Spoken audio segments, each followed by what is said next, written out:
Pada awal Perang Dunia Kedua, Norwegia adalah salah satu negara yang mendeklarasikan netralitas. Negara Norwegia mempunyai hasil tambang biji besi yang sangat dibutuhkan oleh Jerman.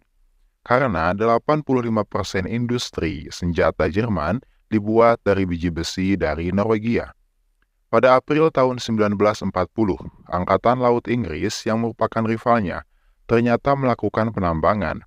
Norwegia sebagai negara netral tidak keberatan jika negara lain ikut menambang selama tidak mengganggu keamanan negara dan saling menguntungkan. Tapi Norwegia tidak sadar mereka dalam bahaya sebab kedua negara tersebut bermain kotor dan melanggar aturan netralitas di sana. Di pagi hari, sekelompok tentara Norwegia merapat di pelabuhan Narvik setelah berpatroli dari daerah penambangan. Satu tentara bernama Gunnar meminta izin untuk pulang kepada atasan untuk acara ulang tahun anaknya. Dia diizinkan pulang, tapi hanya sampai tengah malam saja. Dia segera pergi ke Royal Hotel tempat istrinya bernama Ingrid bekerja sebagai pelayan sekaligus penerjemah bagi perwakilan Jerman dan Inggris. Di ruangan itu, Wali Kota Narvik sedang berdiskusi mengenai pembuatan dermaga baru yang nantinya bisa digunakan untuk transportasi biji besi. Gunnar tak bisa berlama-lama dengan sang istri karena saat itu masih jam kerja dan sibuk dengan acara yang diadakan oleh wali kota. Gunnar kemudian pergi ke halaman belakang hotel yang sekaligus ternyata halaman rumahnya. Di sana, anaknya yang tampak sedang bermain dengan kakeknya yang bernama Astla. Gunnar pun memberikan hadiah berupa lokomotif kereta api dan si anak sangat senang. Ingrid baru tiba di rumah saat hari sudah malam. Karena sudah lama tak bertemu, mereka pun indahoy. Bahkan Gunnar kesiangan dan bangun di jam 4:30. Gunnar kemudian bersiap untuk kembali ke barat, namun tiba-tiba terdengar suara ledakan dan terlihat satu kapal besar hancur terbakar di arah pantai. Di tengah perjalanan, Gunnar bertemu dengan kolonel yang sedang bergegas menuju ke pelabuhan. Kolonel itu mengatakan bahwa Jerman telah melanggar netralitas dan sedang melakukan invasi besar-besaran.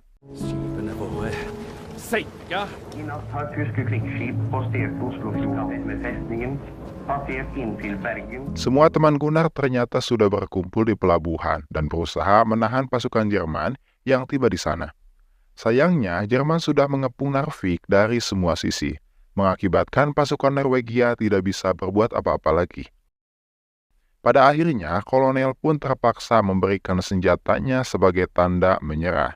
Ia tak mau kota kecil Narvik menjadi tempat peperangan yang akan hancur dan perang sudah pasti dimenangkan oleh Jerman. Ich habe eigentlich gedacht, dass Sie haben, oder habe ich da was falsch verstanden?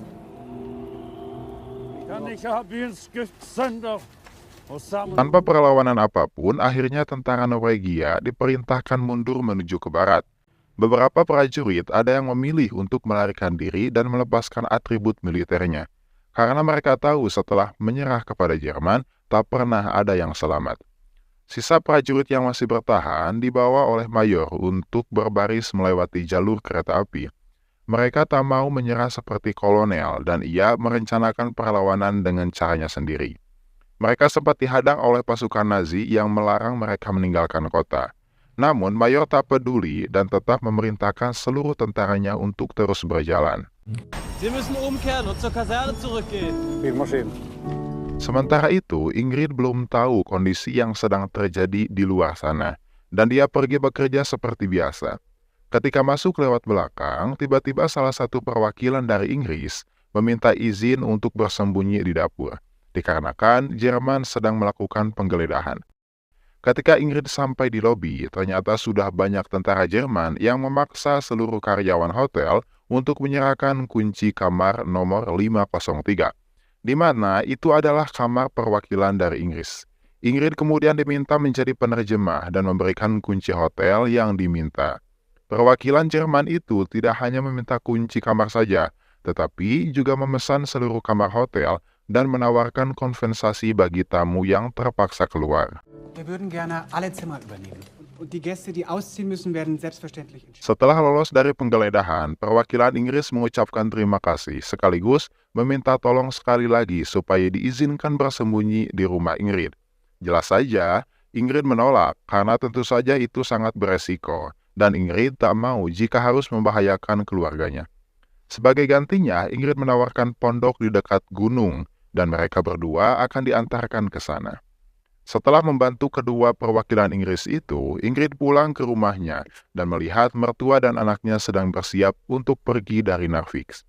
Asla ternyata tak mau jika harus berdiam di kota yang tak lagi aman. Peperangan bisa saja terjadi kapan saja dan lebih baik pergi mencari tempat yang aman ke Swedia. Awalnya Ingrid menolak untuk pergi karena mengkhawatirkan nasib Gunnar. Tetapi Asla telah mendapatkan kabar bahwa pasukan Gunnar pergi dari Narvik lewat jalur kereta api. Akhirnya Ingrid ikut pergi bersama Asla ke pelabuhan. Keadaan di pelabuhan sudah sangat penuh dengan orang yang juga berusaha pergi dari Narvik. Namun sayangnya kapal peri hanya boleh digunakan oleh pasukan Jerman yang berkepentingan saja. Kemudian Asla pun mencoba mendatangi stasiun dan beruntung masih ada tempat tersisa untuk cucu dan menantunya itu. Di saat yang sama, Gunnar telah sampai di jembatan Nordal di jalur Often. Mayor berencana mengebom jembatan sebagai perlawanan kepada Jerman yang sudah memaksa warga Norwegia. Dari sebuah rancangan jembatan yang ia temukan, disimpan dinamit bekas pembuatan terowongan di sekitar jembatan. Gunnar kemudian diperintahkan untuk menelpon ayahnya yang pernah bekerja di jembatan. Telepon tersebut bermaksud menanyakan di mana dinamit bekas pembuatan terowongan disimpan. Selain memberitahukan tempat di mana dinamit itu disimpan, Asla juga menyampaikan bahwa Ingrid dan cucunya baru saja naik kereta yang akan melewati jalur tersebut. Belum sempat bom itu dipasang, tiba-tiba terdengar suara berisik dari terowongan. Seluruh pasukan segera bersiap melakukan serangan menunggu komando dari atasan. Tapi ternyata suara tersebut berasal dari para penumpang kereta yang diturunkan paksa oleh Jerman di stasiun sebelum jembatan. Para penumpang itu segera dievakuasi ke terowongan lain, dan Gunnar berhasil menemukan Ingrid dan anaknya. Mereka harus bergerak secepat mungkin, karena menurut Ingrid, para tentara Jerman juga sedang dalam perjalanan menelusuri jalur kereta api. Mendengar tak banyak waktu, Mayor pun memerintahkan Gunnar untuk segera membantu kedua temannya untuk memasang dinamit. Sebelum berpisah, Gunnar berpesan supaya Ingrid terus menelusuri jalur kereta, karena tak jauh di depan adalah perbatasan Swedia. Setelah itu, Gunnar turun ke bawah jembatan, dan karena dinamitnya sedikit, ia terpaksa memanjat satu pilar untuk memasangkan dinamitnya tepat di bawah rel. Sementara dua temannya memasang dinamit yang tersisa di bagian siku penyangga.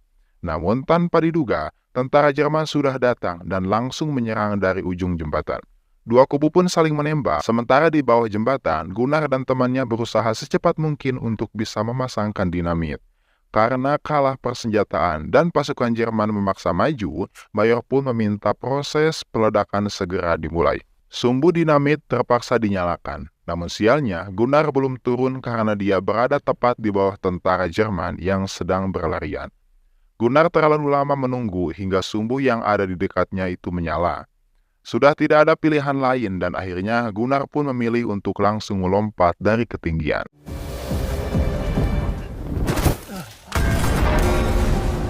Jembatan itu tidak hancur, namun karena relnya miring, maka jembatan itu tak bisa lagi digunakan. Di dalam terowongan, ternyata Ingrid dan anaknya ditawan oleh Jerman karena ternyata mereka tak ikut melanjutkan perjalanan bersama para warga lainnya. Ketika Ingrid diminta untuk kembali ke Narvik, ia melihat 3 tentara Norwegia yang ditangkap. Seorang dari tentara Jerman pun menjelaskan bahwa mereka adalah pelaku pengeboman dan akan diberi hukuman yang sangat berat. Dan ternyata salah satu dari tentara itu adalah Gunnar. Gunnar juga terkejut karena Ingrid tertangkap dan dibawa kembali ke Narvik. Mereka berdua hanya bisa saling menatap dan pasrah dengan kejadian itu. Ingrid dan anaknya tiba di hotel dan langsung disambut oleh kakeknya. Tak lama setelah itu, Ingrid diminta untuk menjadi penerjemah dalam perundingan dengan wali kota. Karena banyak warganya meninggal dunia, wali kota sangat marah dan protes dengan tindakan Jerman. Wali kota meminta supaya warganya diperbolehkan keluar dari Narvik saja, karena tidak mustahil perang besar akan terjadi.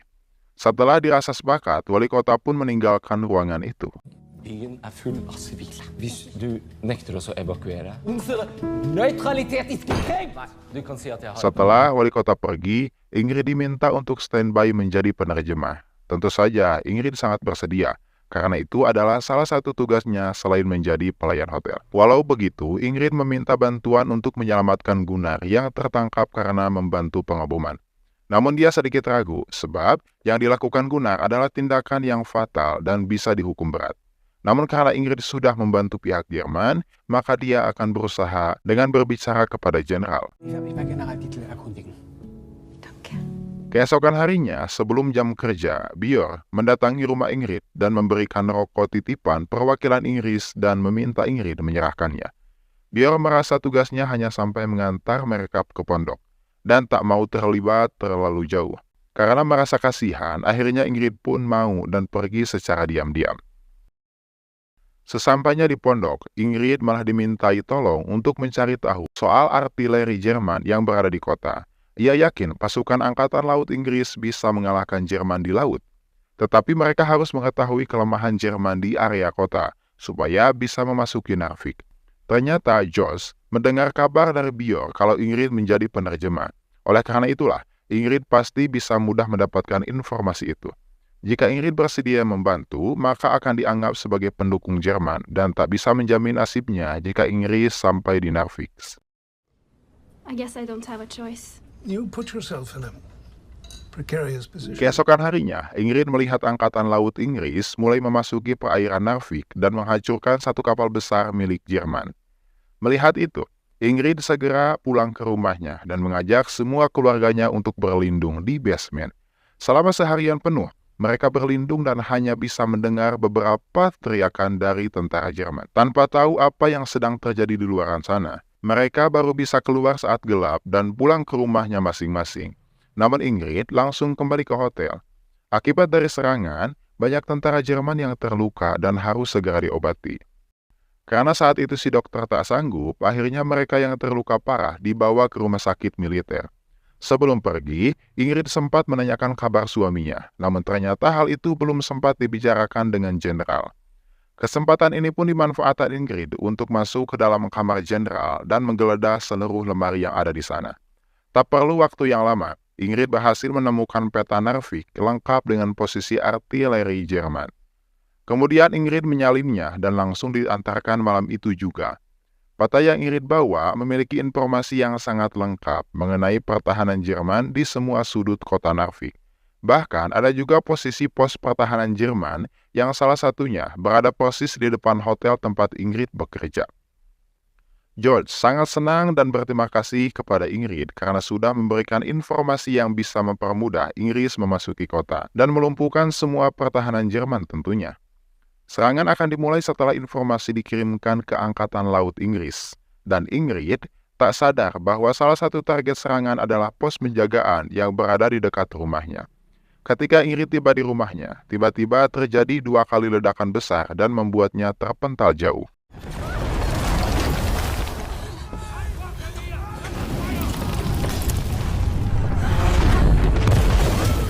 Ingrid khawatir dengan anaknya. Beruntung anaknya selamat karena ia bersembunyi di bawah tempat tidur. Namun sayang, mertuanya tak sempat menyelamatkan diri karena tertimpa reruntuhan dan berakhir tewas mengenaskan. Peperangan terjadi hingga 4 minggu kemudian dan Jerman berhasil menguasai pegunungan di sekitar Narvik. Dengan menyuruh tentara Norwegia yang mereka tangkap, mereka membangun camp dan farit. Gunnar dipekerjakan untuk menarik material dan amunisi. Jika ada satu orang yang lemas, maka mereka akan ditembak. Siksaan dari tentara Jerman juga tidak hanya sebatas dipaksa mengangkut barang yang berat saja, tapi mereka juga dibiarkan kelaparan atau diberi makan dari sisa para tentara. Di saat kondisi tenang, tiba-tiba datang satu tentara Jerman yang melaporkan ada serangan udara dan darat secara bersamaan. Ketika para tentara Jerman bersiap-siap, Gunnar memanfaatkannya untuk memakan makanan sisa para tentara. Ledakan dan suara tembakan semakin ramai terdengar, dan serangan itu mengenai parit yang ditempati oleh Gunnar.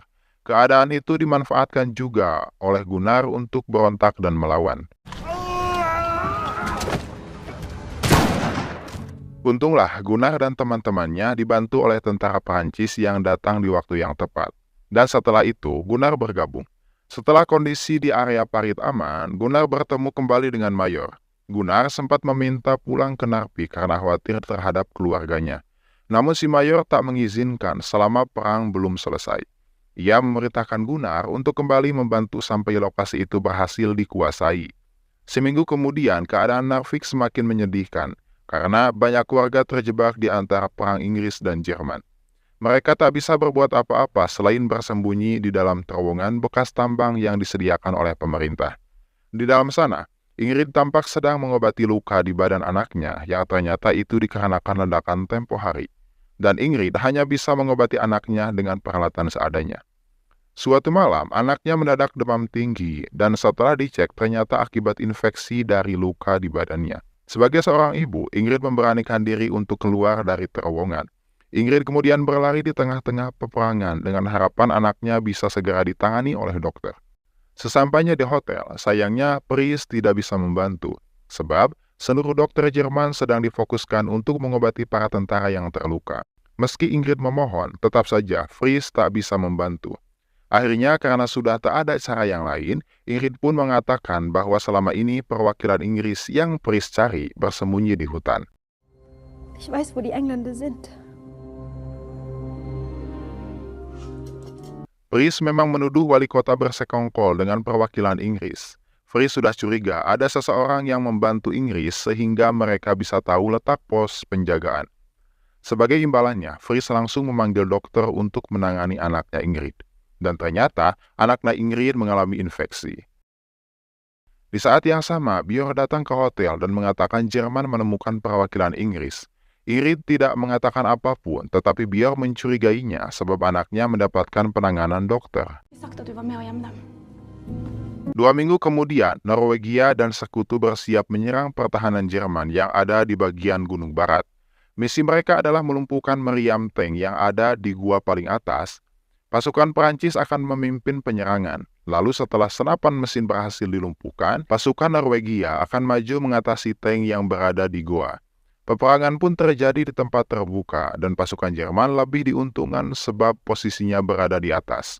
Dengan mudah mereka bisa membidik semua pasukan Perancis, sehingga banyak yang berusaha untuk mundur.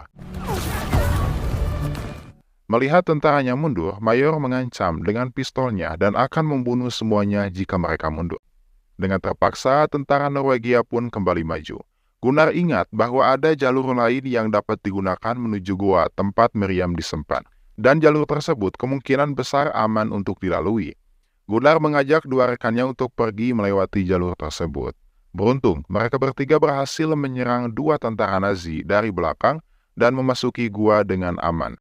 Namun mereka harus berhadapan dengan tentara Nazi yang berada di dalam gua. Kemudian, Gunnar memutuskan untuk melempar granat sebelum maju menghabisi sisa tentara Nazi yang masih hidup. Setelah itu, Gunnar memasangkan dinamit dan menghancurkan satu-satunya senjata terkuat Jerman.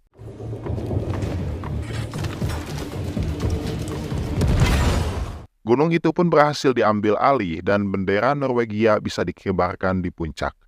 Seluruh pasukan Inggris dan Perancis bersorak bahagia atas kemenangan tersebut, dan mereka mengucapkan selamat kepada tentara Narvik. Beberapa hari kemudian, Jerman mengakui kekalahan mereka di Narvik dan menarik seluruh pasukannya. Fries sempat mengajak Ingrid untuk ikut ke Jerman, sebab beredar kabar jika Hitler berencana menghujani Narvik dengan bom sebagai bentuk balas dendam atas kekalahannya. Ingrid menolaknya karena ia masih ingin bertahan dan menunggu suaminya. Saat itulah Fries mengungkapkan bahwa Gunnar telah dicoret dari daftar nama tahanan perang, yang berarti ia telah tewas. Tentu saja Ingrid sangat terpukul dan sangat merasa sedih. Kemudian temannya memberikan uang kepada Ingrid untuk bekal pindah dari Narvik. Ingrid mempertanyakan mengapa ia harus pindah. Temannya pun menjelaskan bahwa Ingrid dikabarkan telah berkhianat sebab memberitahukan posisi perwakilan Inggris. Oleh karena itu, akan lebih baik jika Ingrid pindah ke saudaranya yang berada di utara. Sebelum pergi, Ingrid kembali ke rumahnya untuk melihat barang yang dapat diselamatkan. Di saat yang sama, yaitu tepatnya 28 Mei, Gunnar kembali ke Narvik bersama pasukan lainnya. Ia melihat Björn menyambut pasukan tersebut, tetapi tidak dengan Ingrid.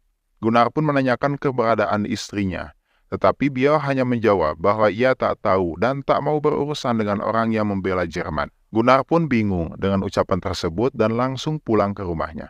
Beruntung Ingrid masih berada di sana dan mereka pun akhirnya bertemu setelah sekian lama.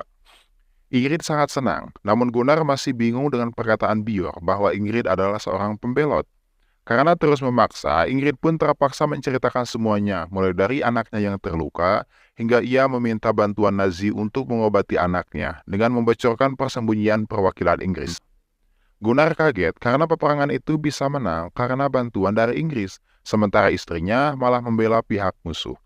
Ingrid pun menjelaskan kalau saat itu ia tak punya pilihan lain dan ia akan melakukan apapun untuk menyelamatkan anaknya. Meski begitu, Gunnar tak bisa memaafkan Ingrid begitu saja. Bahkan, dia mengusir istrinya. Di saat yang sama, Jerman kembali ke Narvik dan benar saja, Narvik dihujani ratusan bom dari udara. Mereka pun segera berlindung. Dan tak lama kemudian, setelah serangan terhenti, Gunnar keluar untuk melihat salah satu warga yang menjadi korban dari serangan itu. Pasukan Norwegia yang tadinya sedang berpesta pun berkumpul. Mayor mengatakan bahwa Inggris dan Perancis sudah pergi meninggalkan Narvik. Kini, yang tersisa hanya pasukan Norwegia saja yang harus melawan sampai titik darah penghabisan. Ingrid pergi bersama anaknya menuju ke pelabuhan. Dan ketika ia mengantri naik perahu, tiba-tiba seseorang mendorongnya. Tetapi mereka di sana tidak ada yang mau membantu karena mengetahui bahwa Ingrid pernah membantu Jerman. Beruntung tak lama kemudian Gunnar datang dan bergabung dengan Ingrid untuk menemaninya keluar dari Narvik. Kapal-kapal nelayan lokal berhasil mengevakuasi warga sipil yang tersisa sebelum Jerman menyerang. Perang Narvik menjadi perang terbesar dalam sejarah Norwegia sekaligus kekalahan pertama Jerman dalam Perang Dunia Kedua. Sayangnya, kemenangan itu singkat. Inggris dan Perancis menarik pasukannya dari Narvik tanpa ada kejelasan yang pasti. Norwegia kembali berjuang sendiri dan harus menyerah pada 8 Juli 1940. Tepat 1 minggu setelah mereka memenangkan perang di gunung. Dan film pun selesai.